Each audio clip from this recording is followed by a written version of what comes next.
Misangpot sa pagsinumbagay sa duha ka zumba instructor ang untay normal nga zumba session sa South Cotabato Sports Complex sa Koronadal City.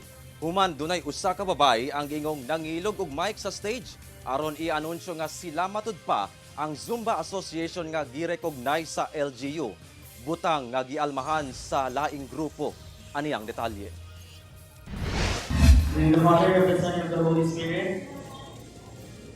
Sa video makita ang normal nga pagsugod lang sa usa ka Zumba session pinaagi sa pag-ampo ug paghatag og mensahe sa South Cotabato Sports Complex sa Koronadal City mag-alas 5:30 sa buntag adlawng Martes. Taud-taud dunay usa ka babae nga naka-color neon yellow ug pink nga suot kinsa gikan matud pa sa usa ka Zumba Association ang kalit miilog sa mic sa maong lalaki nga nagahatag og mensahe sa stage. Nagkanto kami dito kay John. Pasangil sa mga babae nga usa ka grupo lang kuno ang gina-recognize sa Provincial LGU nga Zumba Association.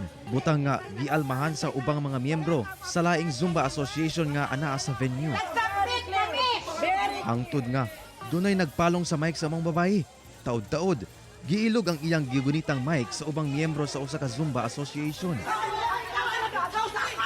Sa kasuko sa mga babae, gihapak pa niini ang naong sa usa ka lalaki nga nakaitom nga jersey og nakakalo. Apan, ang maong mic nga nailog nakuha sa usa ka Zumba instructor nga naka-jersey number 24. Ug siya napud ang gibira-bira sa mga babae aron kuhaon ang mic hangtod nga nangisog na ang maong Zumba instructor.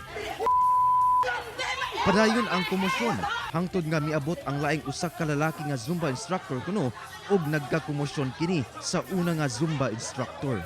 Giuwang kini sa ubang mga miyembro. Apan miunay og panumbag ang miabot nga Zumba instructor. Apan nabalusan kini sa naka-jersey nga Zumba instructor hangtod nga naundang sila. Ang Zumba instructor nga naka-jersey number 24 nailhan nga si Alex Valdez Gonsi Jr. Sumala niya naulawan matud pa sila sa gibutyag sa maong babae sa stage. Lahitimo kuno sila nga Zumba Association since 2003. Merong isang babae na malakas na yung kay Gob, nandoon sa kay Gob na geto ganyan daw, na sila na daw yung acknowledge, hindi daw kami.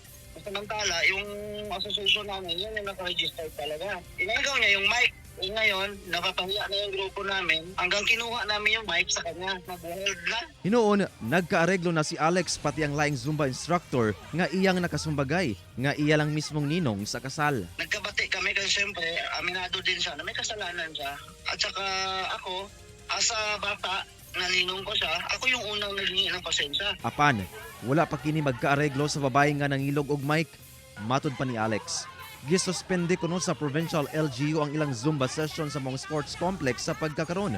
Apan nanawagan kini sa Provincial LGU sa South Cotabato nga unta mabalik ra sila sa pagzumba sa mga lugar.